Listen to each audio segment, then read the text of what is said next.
baru ya, Tribun Ambon ya, Tribun Ambon Podcast. Halo Tribuners, selamat sore. Kembali lagi dengan saya Stefani Manuhutu dan rekan saya Hai, dengan Ajeng Hatalea di sini. dalam Tribun Ambon Podcast. Seperti minggu-minggu sebelumnya, kali ini kita juga akan membahas terkait dengan berita-berita terpilih selama sepekan yang sudah kita rangkum dalam ulasan sepekan Tribun Ambon Podcast. Kita Betul mau sapa-sapa sekali. dulu nih. Iya dong. Tribuners. Silakan Kak Ajeng kalau mau sapa-sapa Tribuners. Oke, iya. Halo Tribuners yang mungkin saat ini ya kalian sudah bergabung di layar monitornya. Kita live seperti biasa rekan Stefani di kanal YouTube dan juga Facebook fanpage. Jadi kalian boleh nongol di sana. Mungkin kita bisa flashback lagi ke sepekan terakhir ya terkait dengan berita atau kejadian yang terjadi selama sepekan kemarin ya. Jadi in case kalian Tribuners yang mungkin melewatkan sejumlah berita penting seperti itu ya, mari kita refresh lagi.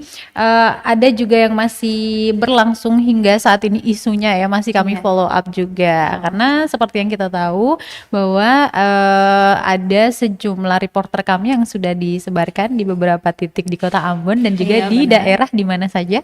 Ada di Serang bagian barat dan juga di Masohi di Maluku Tengah. Iya benar. Dan gak lama lagi kita akan punya kontributor tribunambon.com yang ditempatkan Amin. Di di Tua yes, dan juga Namle Abur. ya, betul sekali. Jadi sudah bisa dipastikan daerah-daerah yang tadi disebutkan akan di-cover ya, Iya.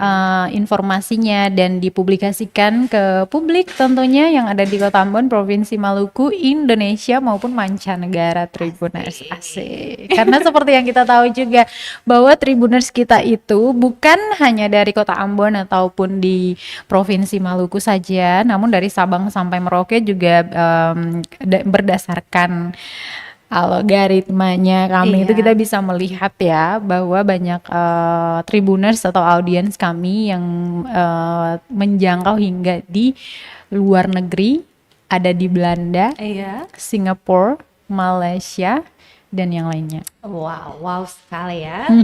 Makanya ada banyak banget tuh Tribuners yang yang bilang kalau belum masuk Tribun itu Ale belum viral. Asik. Iya. Oke, sekalian nih mau ngingatin buat Tribuners dimanapun kalian berada, kalau mau berbagi informasi terkait kejadian-kejadian atau peristiwa-peristiwa yang terjadi di Maluku dan sekitarnya dan belum tercover oleh kami, boleh langsung aja berkirim ke beberapa akun sosial media kami. Betul. Ya, nanti akan di follow up sama jurnalis kami ya, Iya. sesuai dengan kaidah jurnalistik yang ada. Ini juga meminimalisir informasi hoax atau informasi yang belum terkonfirmasi dari Iya. pihak-pihak terkait yang berseliweran di sosial media Facebook terutama. Iya benar. Oke, kita punya berita apa nih yang pertama yang ingin diinformasikan? Oke, sebelum masuk ke berita-berita lokal yang kita punya yang sudah kita pilih dan rangkum, kita mau menyampaikan dulu ini belasungkawa kepada korban gempa, bencana gempa bumi yang terjadi di Turki Selatan dan negara tetangga Suriah pada Senin 6 Februari 2023 waktu setempat yang menewaskan ribuan orang dan diperkirakan akan meningkat setelah tim penyelamat melakukan pencarian terhadap korban di tumpukan-tumpukan bangunan yang diakibatkan bencana gempa. Betul sekali rekan Stefania bahwa memang saat kejadian itu terjadi ya, waktu di setempat itu menunjukkan sekitar subuh begitu. Jadi orang-orang masih pada tidur gitu kan. Ada yang memang sudah bangun tapi kebanyakan korban yang ada di balik reruntuhan itu masih dalam keadaan tidur. Dan berdasarkan pantauan kami di sejumlah media internasional juga dan yang berseliweran di sosial media itu kebanyakan para korban itu meminta bantuan melalui sosial media mereka, dan itu tuh di boost sama audiens ya, terutama di Twitter, dan kemudian membantu para tim penyelamat ini untuk mendatangi sesuai dengan lokasi atau titik yang disebutkan oleh para pengguna sosial media yang kebetulan menjadi korban pada saat itu. Dan evakuasi pun berjalan agak sulit ya, terutama yang di Suriah, karena memang bantuan internasional itu tidak didapatkan seperti yang diperoleh oleh Turki begitu. Ini juga karena adanya perang saudara yang menyulitkan para tim pembantu dari seluruh beberapa negara yang sudah meluncur itu untuk masuk ke area itu begitu.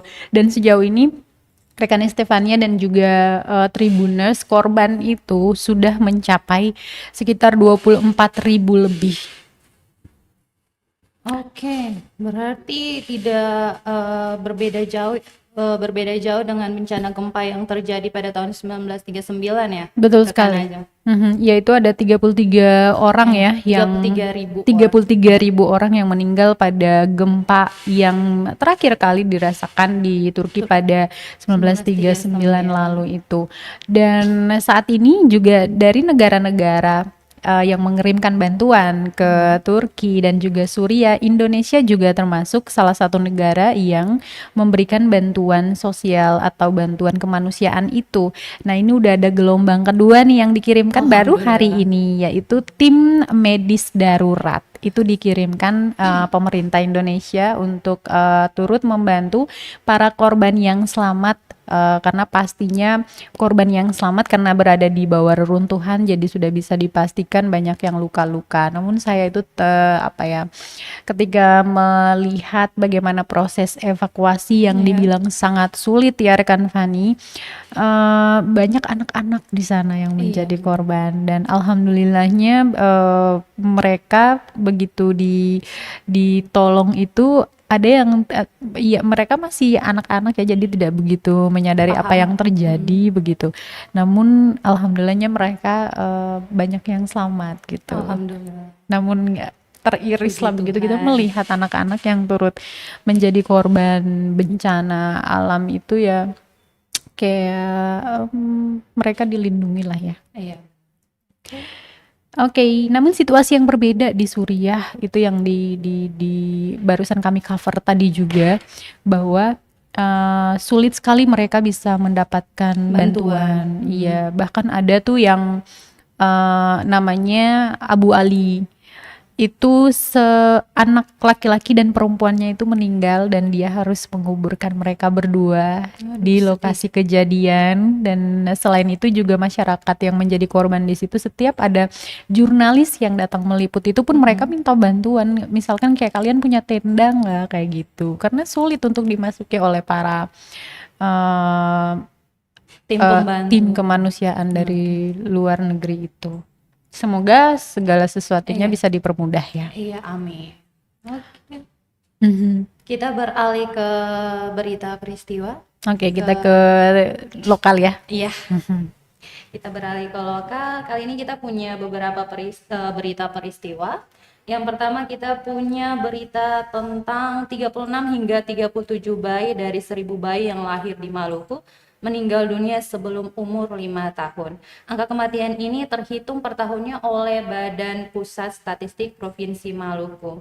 Angka kematian anak 1-4 tahun sebesar 6,72%, yang artinya terdapat 6-7 kematian anak umur 1-4 tahun selama 1 tahun. Jadi selama 1 tahun kita punya 6-7 kematian anak yang umurnya dari 1-4 tahun.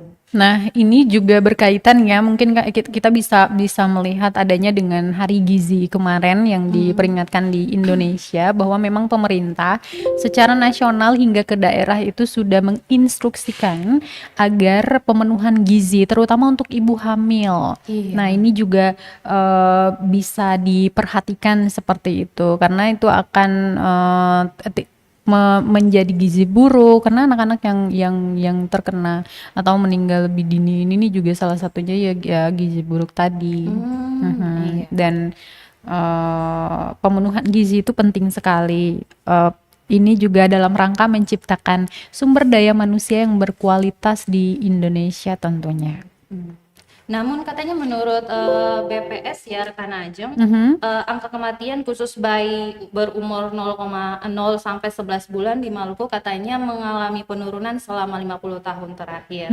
Penurunan tersebut sebanyak 80%. Umur panjang ya. Alhamdulillah, puji Tuhan ya Iya. menurun. Agar kita punya banyak SDM unggul begitu ya, Iya, yang benar. mana para orang tua juga sudah mampu mengakses informasi dengan baik dalam rangka pemenuhan misalnya gizi ataupun dalam rangka parenting juga, itu juga kami yakin sudah bisa ya berkualitas begitu, agar SDM selanjutnya yang umur-umur panjang ini semoga bisa menjadi generasi-generasi yang luar biasa ya. Iya, amin. Oke. Amin terus nih. Amin terus. Oke. Next, rekan Ajeng, kita punya berita apa? Iya, jadi sepekan lalu itu terjadi salah satu peristiwa juga ya. Memang di Kota Ambon kalau nggak ada demo-demo dalam sebulan itu kayak agak sepi gitu ya. Nah, ini ada aksi unjuk rasa yang dilakukan tepatnya di kantor OJK Maluku. Demo ini dilakukan oleh puluhan karyawan dari 5 vendor proyek ya. Seperti pada tanggal 7 Februari 2023 atau tepatnya di Selasa lalu. Para vendor ini menuntut Tuntutan mereka apa iya, tuh?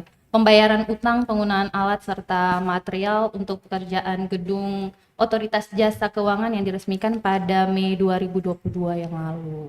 Dari 2022 kalau dihitung-hitung sekarang berarti sudah kurang lebih 9 bulan yang lalu. 9 bulan yang Iya. lalu ya. Namun rekan Stefani, Otoritas Jasa Keuangan OJK Maluku sendiri pun telah mengaku ya melunasi pembayaran proyek pembangunan ke PT Waskita Karya. Nah, ini semoga skandal ini segera diselesaikan begitu ya. Terutama kalau sudah berkaitan dengan pembayaran hak-hak para karyawan itu memang kudu perlu di apa ya, dievaluasi, dilihat kembali dengan baik begitu ya. Ini dalam rangka pemenuhan hak dan kewajiban yang sudah ditunaikan itu. Iya, benar sekali. Mhm. Oke, kita berlalu dari berita demo kita ke berita, ada nih berita proyek strategis nasional lumbung ikan nasional yang batal dibangun di Maluku. Mengejutkan. Sebenarnya nih tidak semengejutkan itu karena memang dari yang seharusnya di tahun 2022 itu 2022 ya. 2021 Desember itu seharusnya sudah ditetapkan batu pertama oleh Presiden sesuai dengan perencanaannya. Iya, Namun benar. ketika tidak ada penetapan batu pertama, artinya proyek ini belum dibangun nih kayak gitu. Itu aja tuh masyarakat udah kalian PHP nih kayak gitu. Iya, benar. Oke.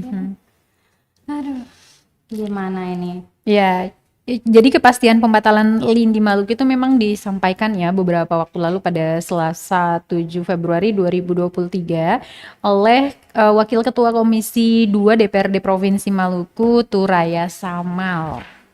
Ini berdasarkan informasi ya. Pembatalan ini dari pemerintah pusat itu diketahui saat penyampaian aspirasi di kantor DPR RI di Jakarta. Dan lagi-lagi ya, proyek nasional ini dibilang sebagai salah satu proyek yang telah gagal dibangun di Maluku. Dan ini cukup mengecewakan, sangat mengecewakan bagi para masyarakat di Provinsi Maluku, karena memang proyek ini dan juga Ambon Port itu digadang-gadang sebagai salah satu proyek yang nantinya akan memperbaiki kesejahteraan masyarakat di Provinsi Maluku. Artinya bahwa lapangan pekerjaan akan semakin luas, investasi semakin berkembang di daerah kami, dan balik lagi kesejahteraan itu ke masyarakat gitu. Namun hingga saat ini, wow, awang-awang. Kita beralih langsung aja kali ya, Kak, rekan Ajeng. Kita ke berita terkait muda-mudi nih yang suka balapan liar malam-malam.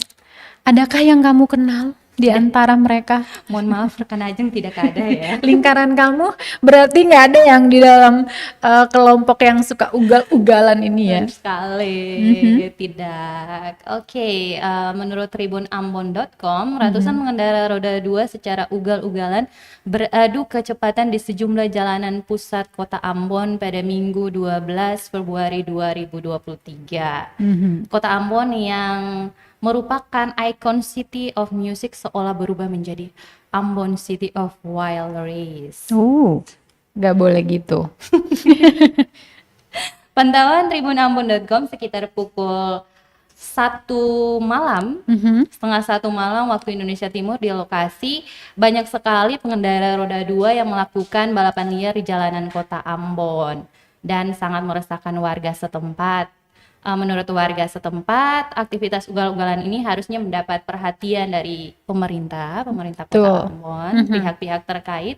Pasalnya sangat mengganggu sekali dan juga berbahaya bagi pengendara yang lain. Betul sekali, karena ini bisa menjadi penyumbang angka kecelakaan ya, berlalu lintas, udah tidak menuruti atau menaati rambu-rambu lalu lintas, karena pasti mereka yang balapan ini nggak ada yang pakai helm. Kalaupun ada, nggak tahu ya, nggak standar mungkin ya. Tapi ya, selain mungkin kalian pikir bahwa dengan balap-balapan itu kan keren gitu kan ya, mengangkat pride kalian, ataupun kalian taruhan di sana, atau kita tidak bisa memastikan itu, namun kami menduga. Sayangnya apa yang menjadi kesenangan buat kalian itu belum tentu menjadi kesenangan juga untuk orang lain, terutama para warga yang tinggal di sekitar kawasan tersebut yang menjadi arena rally kalian. Tentunya kalau udah di atas pukul 12 itu kan waktunya tidur ya. Istirahat. Yes, tubuh kita memperbarui lagi sistem imun kita itu di pukul segitu kan, pukul 10 hingga pukul 3 dini hari. Kalau jam segitu juga masih ada yang ugal-ugalan dengan knalpot yang sudah tentu tidak akan diem gitu kan. Benar sekali rekan Ajeng. Apalagi kalau udah main gas.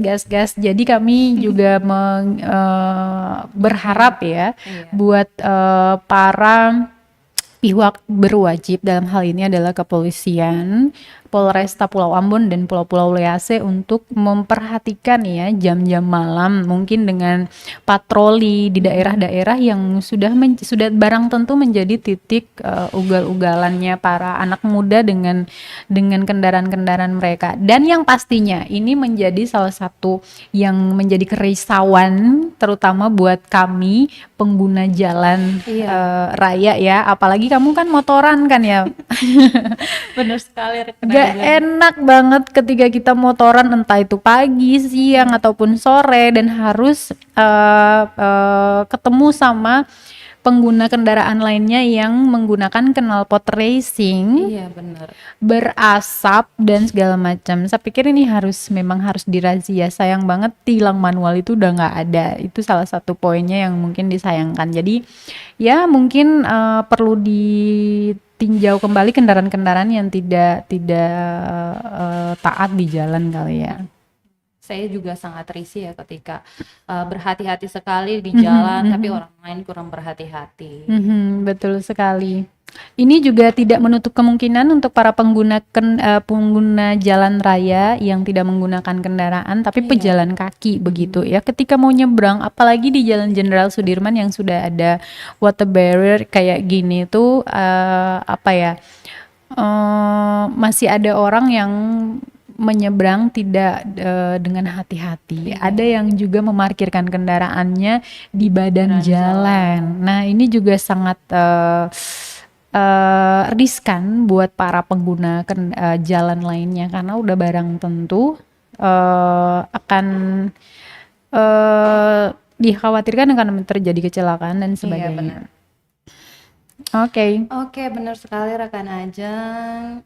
Sekian dulu kita berita peristiwanya. Kita beralih ke berita politik. Ini rekan Ajeng banget. Jadi kita serahkan langsung aja kepada rekan Ajeng. Kita punya berita apa aja?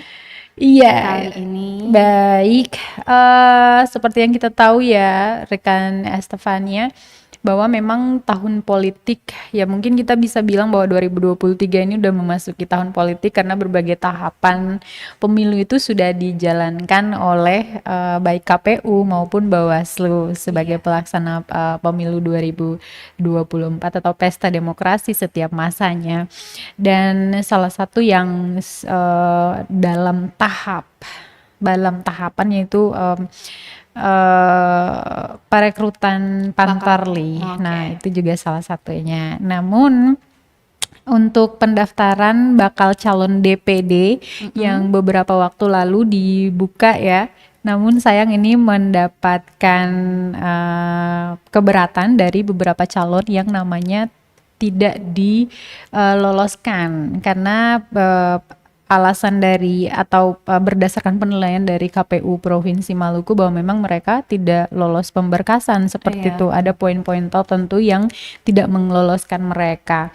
Nah, berkaitan dengan hal itu, hasil rekapitulasi verifikasi administrasi perbaikan ke-1 yang menetapkan keempat bakal calon tidak memenuhi syarat minimal dukungan pemilih dan juga sebaran. Itulah salah satu alasannya ya. Dan kemudian keempatnya ini mengajukan keberatan mereka ke Badan Pengawas Pemilu atau Bawaslu Maluku. Ini juga menurut Ketua KPU Provinsi Maluku Syamsul Rifan Kubangun pada Senin lalu bahwa itu menjadi hak para bakal calon DPD Republik Indonesia kalau memang mereka merasa bahwa apa yang sudah disiapkan itu sudah sesuai dengan ketentuan namun akhirnya ditolak seperti pemberkasannya, mereka ya punya hak saja untuk menyampaikan keberatan dan nanti akan dilihat lagi. Mereka adalah Ali Laopa, Didon Limau, Yosef Sikteubun dan Siti Aminah Amahoro. Oke. Kalau kita mau melihat lagi ya dari hasil verifikasi administrasi perbaikan ke-1, jumlah dukungan pemilih dan sebaran dari bakal calon Ali Laode itu hanya mencapai 1099, sementara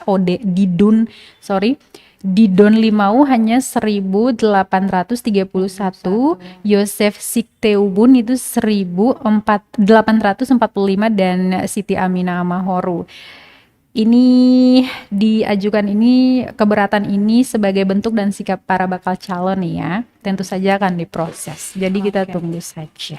Iya, semoga diperlancar dan masih bisa diberikan kesempatan, semoga ya. Ya, kalaupun tidak diberikan kesempatan ya ini bagian dari dinamika politik yang saat ini sudah berjalan ya. Masih bisa tahun-tahun berikutnya.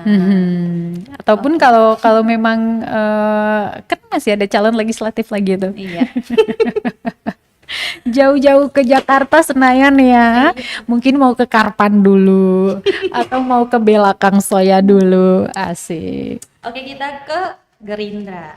Minggu lalu atau 2 minggu yang lalu rekan Ajeng kita sempat membahas soal Gerindra ya. Betul, yang mereka dengan optimis mengambil sekali. palu. Yes, kali ini mereka sangat tetap optimis dan sangat yakin akan mendapatkan 7 kursi di Parlemen Provinsi Maluku pada pemilihan legislatif 2024 mendatang. Oke. Hal ini disampaikan oleh Ketua Bapilu DPD Partai Gerindra Maluku Melkianus Sair Dekut pada Jumat 10 Februari 2023. Baru beberapa hari kemarin. Iya benar, saat mereka melaksanakan rapat kerja di Maluku Tenggara kemarin. Oke. Menurut mereka nih mungkin target yang tidak mustahil ya. Iya. Karena tiap pileg 5 tahunan itu kursi di DPRD Maluku yang didapat Gerindra terus dan bertambah. Jadi diharapkan mungkin untuk di 2024 itu kursinya semakin banyak kali ya. Banyak. Iya. Oke. Ya. Kita semangatin aja kayak fighting opa. Oke, kita ke atau Kak Ajeng, rekan Ajeng mungkin punya berita-berita politik yang lain? Oh iya, Atau nah yang terbaru? betul sekali. Kita mau melihat peta politik secara nasional ya, bahwa Nasional saya masih lokal. iya, kalau kita mau melihat ini untuk pemilihan presiden nih 2024 ternyata untuk P3 kemarin itu mereka sudah mendeklarasikan dukungan mereka kepada salah satu bakal calon presiden, siapa lagi kalau bukan Anies Baswedan. Karena memang mereka berpikir bahwa menurut ini PLT Ketua Umum P3, menurut dia dengan menunjukkan si Anies Baswedan sebagai bakal calon ini, mereka menganggap bahwa sosok atau tokoh Anies Baswedan ini sebagai seseorang yang mohon maaf, Sandiaga Uno juga, Sandiaga Uno ya. Nah, itu sosok nasional yang patut untuk didukung seperti itu. Kita kok ingatnya Anies Baswedan terus. Pokoknya nama-nama ini yang sudah pasti nanti akan dicalonkan ya oleh benar. partai-partai besar yang sudah berkoalisi sejauh ini menjadi calon presiden, akan berlaga di pesta demokrasi di 2024 yang direncanakan akan diadakan pada Februari 2024. Nah, nama-nama ini diantaranya ada Prabowo Subianto, ada Anies Baswedan, ada Sandiaga Uno, kemudian ada Ganjar dengan kaum milenialnya. Namun berdasarkan survei ya, setiap minggu yang kami perhatikan itu posisi Ganjar masih di atas dan diikuti oleh Prabowo dan yang lainnya. Karena itu karena Ganjar milenial banget atau salah satunya begitu, dukungan yang datang ke Ganjar itu kebanyakan dari kaum milenial. Jangan lupa juga ada Kang Emil. oh iya. Oke, namun memang kalau kita mau melihat ya para sosok-sosok ini atau tokoh-tokoh yang sudah digadang-gadang bakal maju sebagai capres dan cawapres di 2024, mereka itu aktif banget nggak sih di sosial media? Iya. Sosial medianya tuh jadi semakin kekinian gitu, karena yang mau ditargetkan adalah Para pengguna sosial yes, yang notabene adalah pemilih pemula dan juga kaum milenial, terutama yang pemilih pemula ini. Ini juga ditargetkan oleh sejumlah partai ya di level provinsi dan juga level kota. Bahwa memang target-target ini juga agar membuat para kaum milenial ini tidak apatis, namun turut berdemokrasi seperti itu agar melahirkan pimpinan-pimpinan yang berkualitas dan juga amanah. keren sekali pertanyaannya. Oke, next kita beralih lagi dari politik aja ya ke ekonomi. Ekonomi. Kita punya berita Badan Pengawasan Obat dan Makanan BPOM bersama pemerintah Provinsi Maluku bersinergi membangun kejayaan baru jalur rempah Indonesia di wilayah Maluku. Sebuah kabar yang luar biasa. Iya, kabar baik. Dalam kegiatan kemarin tanggal berapa ya?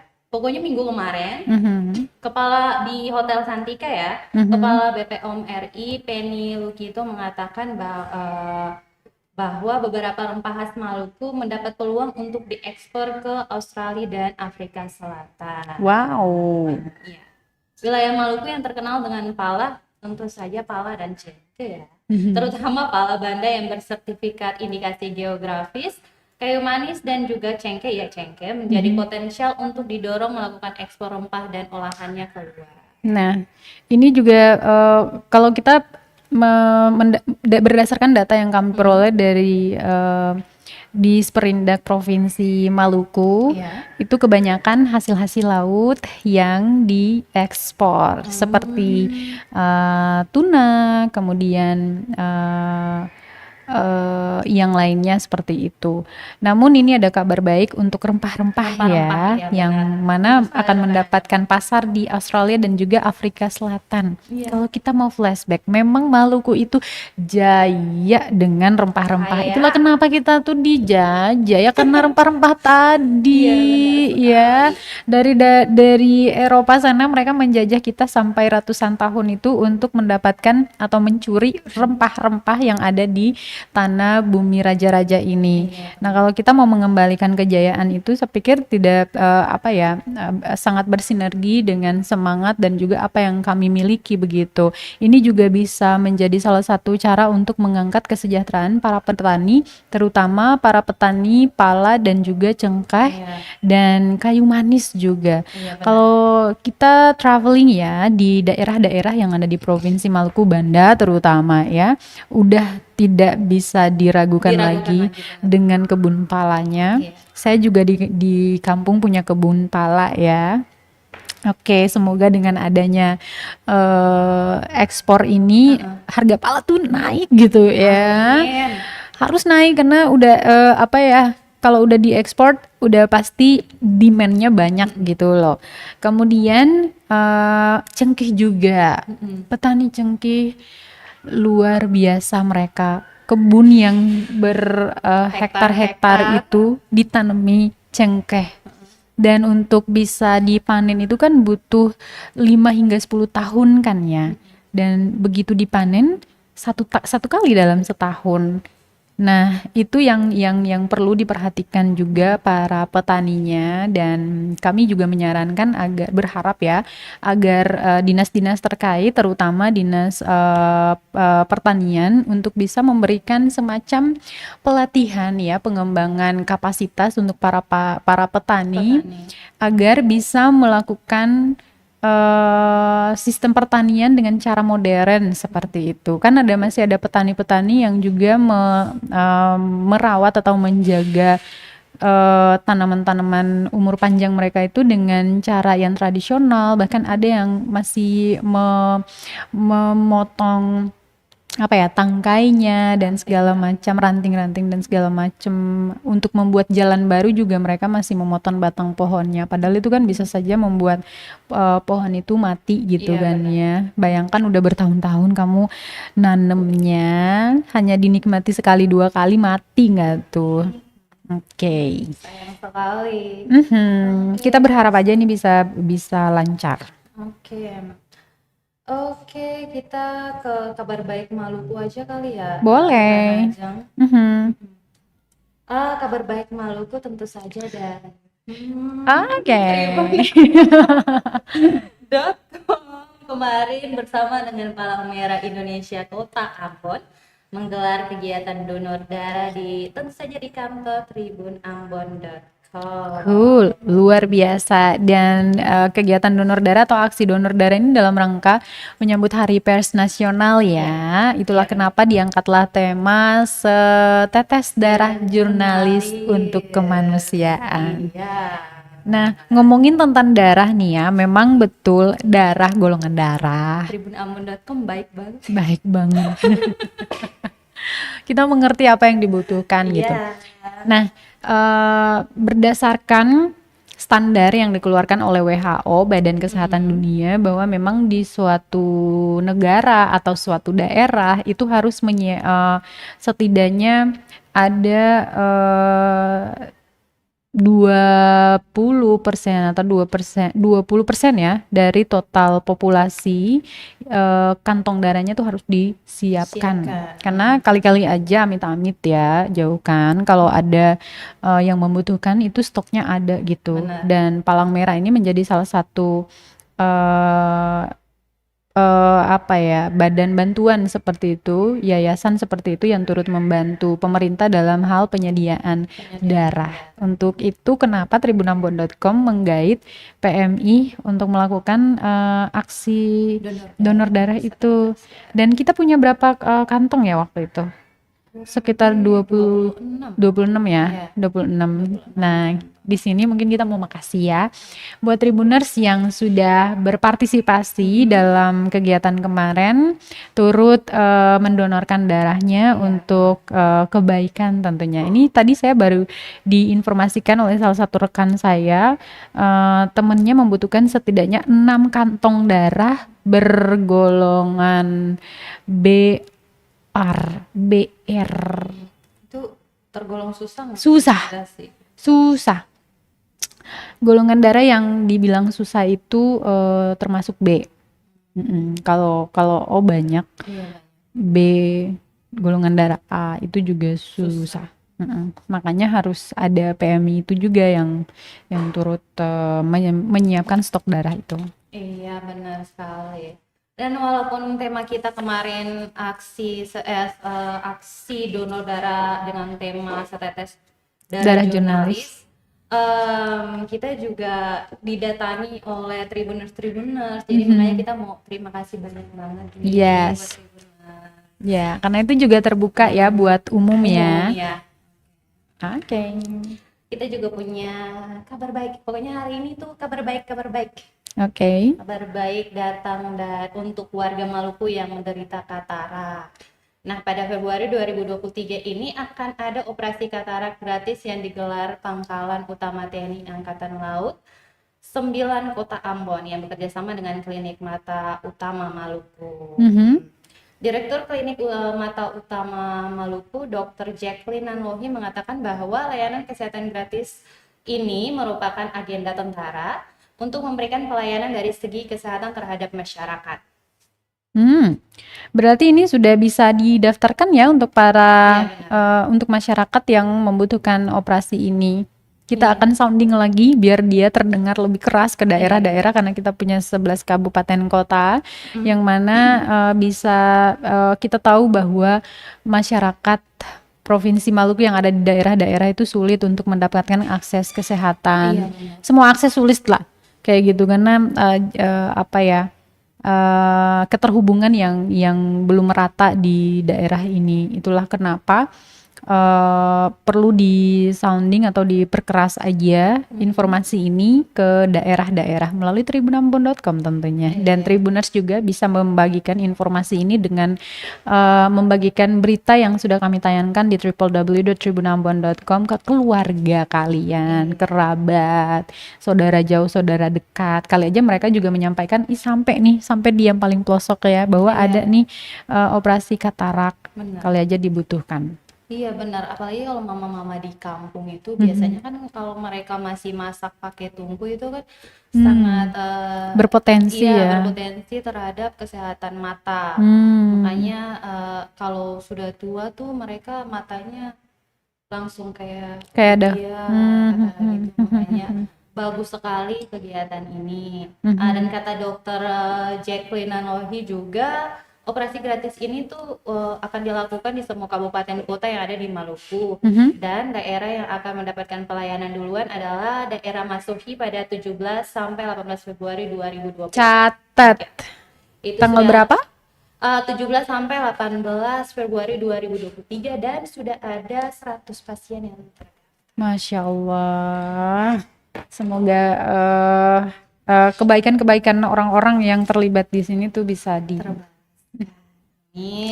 kita tuh suka terenyuh sama segala sesuatu yang berbau kebaikan.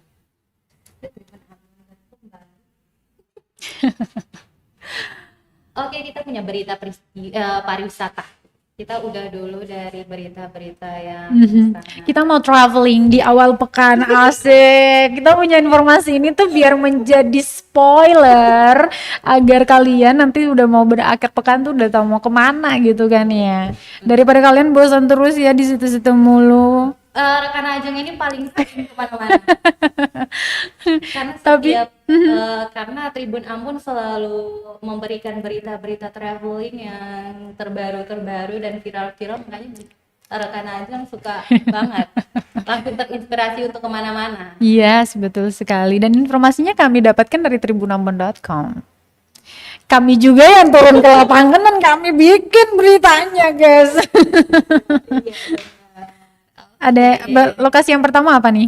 Kita punya lokasi yang pertama ada di Dusun Toi Sapu, Negeri Hutumuri, yang menghadirkan pesona yang tidak biasa menurut reporter Tribun Ambon. Siapa reporternya? Tanita Patiasina ya. Oke. Namanya apa? Namanya apa? Coral Beach Liang Pai. Asik. Namanya agak Gimana gitu ya? bule-bule. Bulan-bulan ya.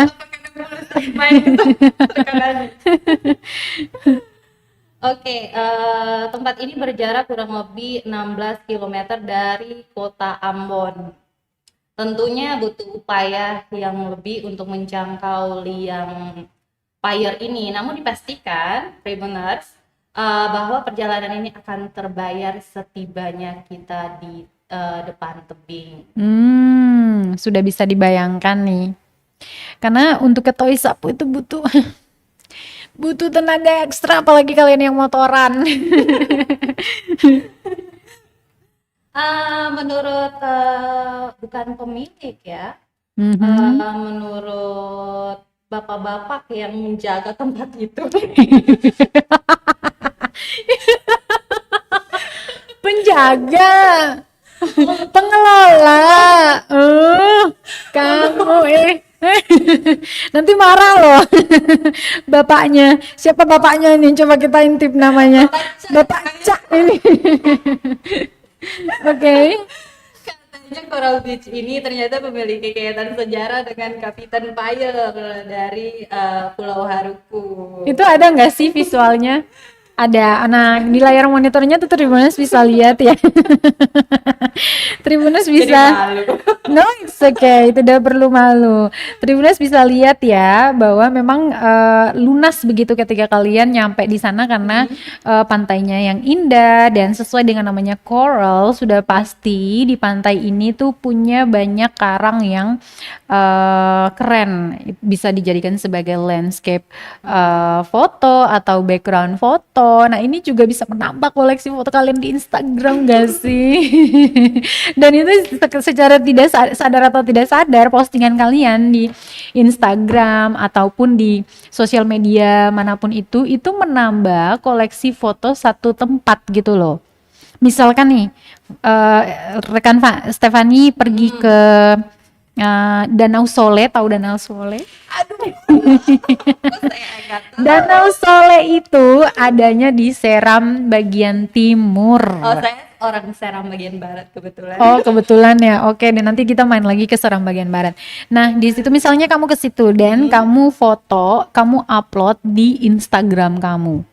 Di Instagram kamu kalau misalkan nggak kekunci, misalnya kamu nggak private ya, jadi itu bisa diakses ya. Jadi Google mengakses foto kamu ketika orang mencari di mesin pencarian, misalkan mereka, iya.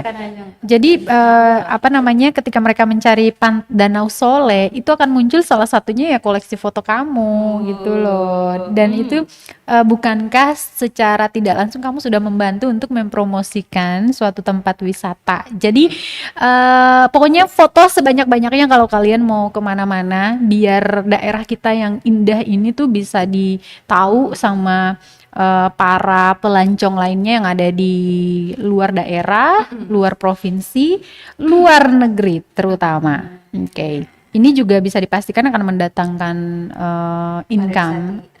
Yes, ke daerah dan juga bisa meningkatkan pendapatan ke masyarakat setempat juga. Kita punya satu lagi Tribuners. Apa? Di Negeri Hukurila, Kecamatan Li Timur Selatan. Masih di Pulau Ambon ya? Iya, masih di Pulau Ambon.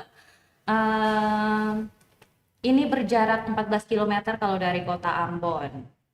Di Negeri Hukurila, Kecamatan Li Timur Selatan, yang harus banget nih Tribuners kunjungi.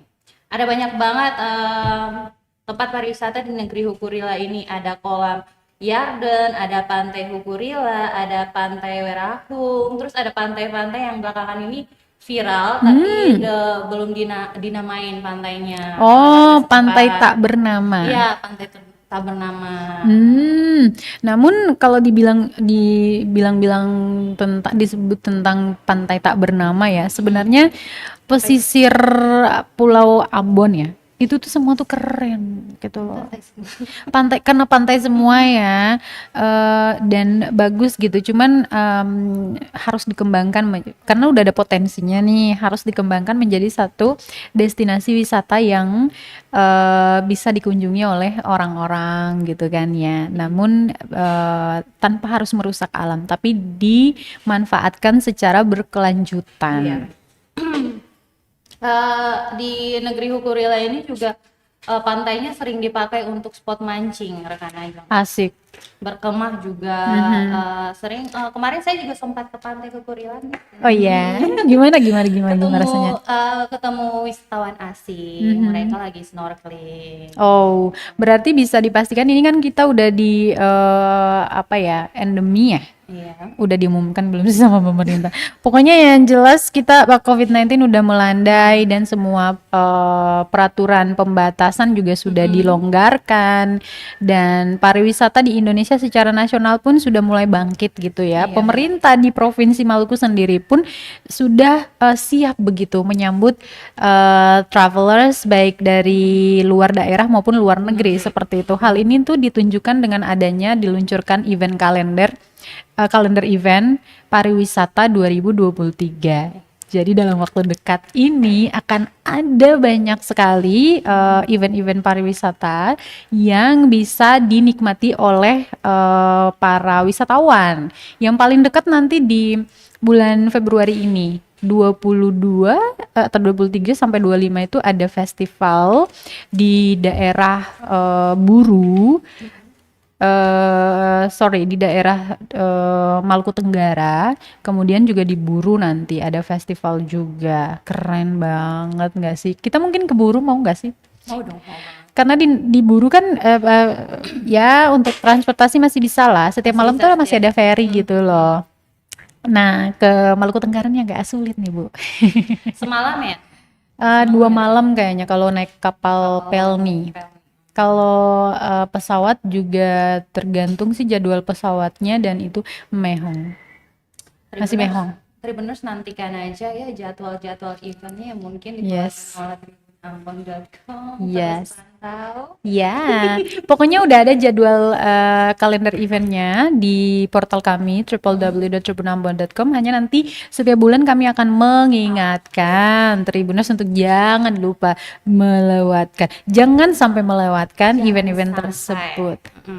Jangan sampai tahun-tahun Anda dijalankan dengan hari-hari yang sangat tidak indah ya. Contohnya yang tidak indah itu seperti apa? Misalnya kita tidak memanfaatkan satu hari dalam seminggu gitu untuk berlibur atau mengikuti event. Kalau saya setiap minggunya itu jangan sampai dilewatkan tanpa berendam.